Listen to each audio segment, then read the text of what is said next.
না ওয়াজিব গুন্না, নুনের জবর এখানে মিলে যাবে ইন্নাল্লাযীনা জি এক আলিফ ইন্নাল্লাযীনা ইয়াখশাউনা ইয়াখশাউনা। আমরা অনেকেই খেয়াল করি এটাকে আমরা অনেকেই ইয়াকশাউনা পড়ে ফেলি। যদি আমরা এখানে ইয়াকশাউনা উচ্চারণ করি তাহলে এই খ অক্ষরটা কাব অক্ষরে রূপান্তরিত হয়, কারণ ইয়া খ জবর ইয়াখ আর ইয়া কাব জবর ইয়াক।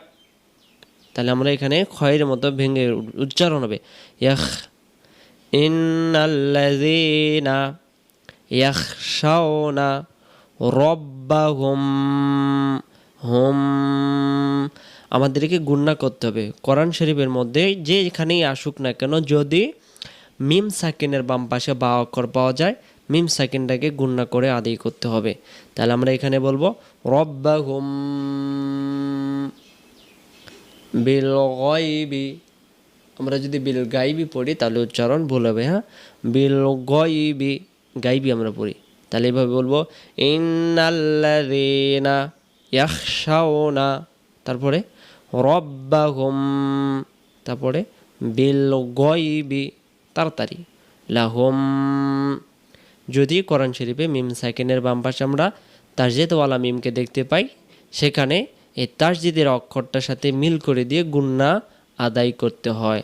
তাহলে আমরা কীভাবে বলবো, হাফেশ হু, হু মিলবে মিমের সাথে, হুম লাহুম মাগফির। আমরা বলে থাকি লাহুম মাগফিরাতুন, ফিরা বললে র অক্ষরটা আবার বল। হ্যাঁ, লাহুম মাগফির, তা অক্ষরে দুই পেশের পরে অ অক্ষরের পরে তাসদিদ, একটা পেশ বাদ যাবে, তা পেশ তু মিলবে ওয়াওয়ের সাথে, তো নাকে যাবে, মাগফিরাতুন এমন হবে, মাগফিরাতুন ওয়া আজ কলকলা ওয়া আজ রং। তাহলে এইখানে লক্ষ্য করেন এই যে রয়ের দুই পেশের মধ্যে গোপন হবে ইকফার নিয়ম আসছে, ওয়া আজ রং কাবীর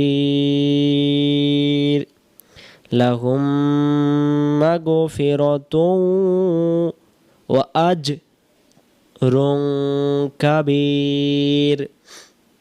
এখান থেকে বলেন তো ইন্নাল্লাযীনা, তারপরে ইয়াখশাউনা রব্বাহুম, গুন্না আদায় হয়নি, আবার রব্বাহুম বিল গায়বি, তারপরে লাহুম মাগফিরাতুন, তারপরে ওয়া আজ